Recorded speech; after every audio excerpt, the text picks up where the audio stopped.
tompo akany amin'iza moa zahay.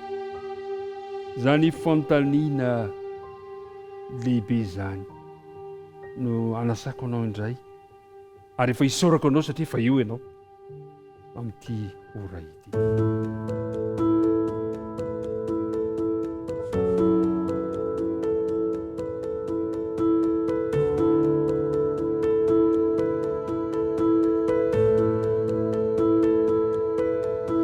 Ny tonga tsy miarabe la manotezitra, za tsy tezitra fa tena faly aho noho ny fahasoavan'Andriamanitra dia tafahoana soamantsara isika ka dia manolotra ny fiarabana ho mba hampirarian-tsoa ho anao izay manolo tena isan'andro, manana fandavan-tena hiaraka mitinika amiko izao tenin'Andriamanitra izao. Andriamanitra ny fitahinany anome ny fitahina mananambiampy ka tsy ho faty antoko amanao ny fiarahana mitinika tahaka an'izao. Andeha hiaraka hivavaka ary isika afahantsika mandre izany hafatra izany. Andriamanitra rainay io misaotra anao izahay noho izao fotoana mamy omenao anay izao. Mamelà ny helokay ary mamindrafo aminay. Ankehitriny ary dia ampitoera teny anatinay ny faneno masina mba azonay mandray tsara ny teninao. Hivavaka dia tonononay isangatany aminara Jesosy Reriany. Amen. Ry namako mpiara-mitinika indray izany fanontaniana izany no fanontaniana nipetraka manao hoe tompo akany amin'iza moa izahay. Fa inona re no zavatra nitranga? Fantatsika tsara fa maro ireo mpianatra izay niemotra ka tsy niara-nandeha tamin'i Jesosy intsony satria nanantena izy ireo fa Jesosy anie dia mpamahana ara-nofo ihany, fa tsy izay, fa Jesosy manome ny sakafo ara-panahy. Dia niala izy ireo. Dia hoy Jesosy tamin'ny mpianatra hoe ianareo koa va mba hiemotra? Dia hoy Simona amin'ny andininy fahavalo-ambinipolo amin'ny taona toko fahaenina ka ny andininy fahavalo-ambinipolo, Simona Petera namalaza hoe tompo akany amin'iza moa zahay? Ianao no manana ny tenin'ny fiainana mandrakizay. Fanontaniana, valim-panontaniana samby zava-dehibe. Ianareo va mba hiemotra akany amin'iza izahay? Andevon'ny fombafomba ivelany ny mpampianatra Israely tamin'izany fotoana izany. Ny fanditra mandrakariva ny fariseo sy ny sadoseo. Ny fariseo inona moa ny fariseo? Ny dikany teny hoe fariseo dia voasaraka ny dikany. Ary reto fariseo reto dia misy eo masina mihoatra noho ny olona. Ny fariseo dia tia manao fifadian-kanina matetika ary asehony ampiarabelona aminy. Ny fariseo dia tia manandra tena, manambony tena. Ny sadoseo indray, ny sadoseo indray dia reo izy ireo moa zany mpisorona ny sadoseo. Zany hoe ny fariseo somary ambonimbony fahefana, ambonimbony fananana dia azo ekena ho sadoseo. Ny sadoseo dia tsy nino ny fitsanganany tena amin'ny maty.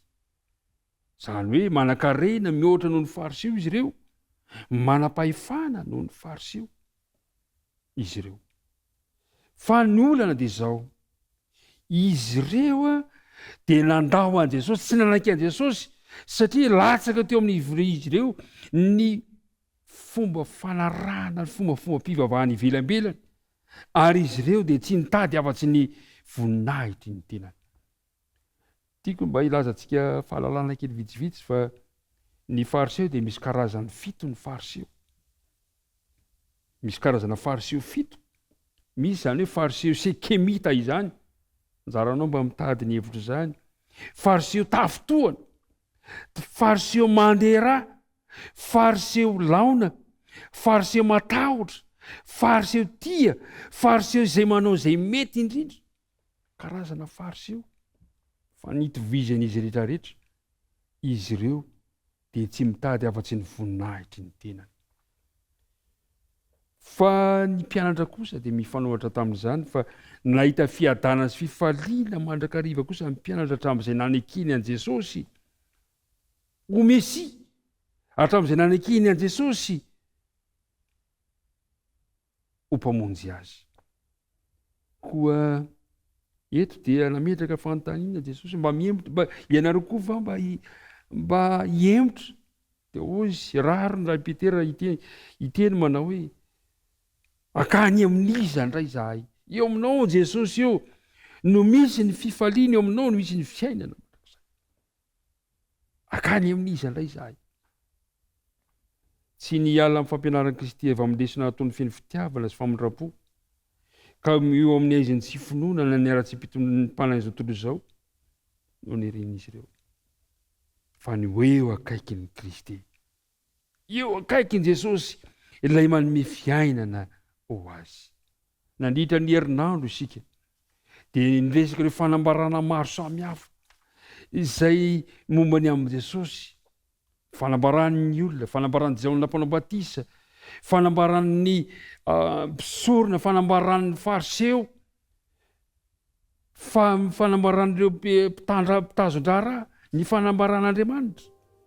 Fa ny zavatra mahafinaritra dia izao, ireo rehetrarehetra ireo raha fehezina dia izao, Jesosy no mpamonjy antsika tsirairay avy. Ary raro loatra Petera raha hiteny izy manao hoe Tompo, akany amin'iza moa zahay? Ho aiza tokoa moa isika? Ho dia hoy izy hoe ianao no manana ny teny ny fiainana mandrakizay. Ka raha nandritra ny herinandro isika niaraka nidinidinika teto ry namako, dia mitarika anao androany, aza mivily makatsy, aza mivily makarona, andao isika ho eo amin'i Jesosy. Andeha hifantoka eo amin'i Jesosy isika, satria eo amin'i Jesosy no misy ilay fiainana mandrakizay izay efa nomaniny sy vonona omeny ho anao. Andriamanitra ane hitay anao sy ny ankohona anao, ka ny fotoana izay laninao ny arahana teto ane Andriamanitra madika izany fitahiana mananambiamby, ary izy hitarika anao amin'ny alalan'ny fanahy masina ka izay rehetra renao dia anaovanao fanandramana eo amin'ny fiainana andavanandro isika rehetra. Ka andeha isika ary hiaraka hivavaka. Andriamanitra rainay eo, tsy hainay ny angina ka tsy saotra ny anaranao, satria Andriamanitra fitiavana, Andriamanitra mpamindra fo, Andriamanitra mahagaga ianao. Ka nomenao anay ny fotoana rehetra nahafahanay nandinika ny teninao, ka ahatonga anay ho samy manapa-kevitra koa androany, na ino kidona na ino kianatra, fa tsy hiala aminao zahay, satria eo aminao no misy ny fiainana mandrakizay. Dia izany koa ny fanapa-kevitra raisin'izao mpiaino izao, ka hifikitra aminao na amin'ny mora na amin'ny sarotra. Mitahery anay, ianao no hijery momba ny tsirairay avy. Raha mandalo fahasairanana, ianao no ampahery. Raha mandalo fankiviana, ianao no anohana. Raha mandalo aretina, ianao no mpanasitrana. Andriamanitro, aza mafohina mahasaraka anay ianao. Tantany izahay, mivavaka tonoana sy gatana nohon'ny amin'ny anaran'i Jesosy. Amen.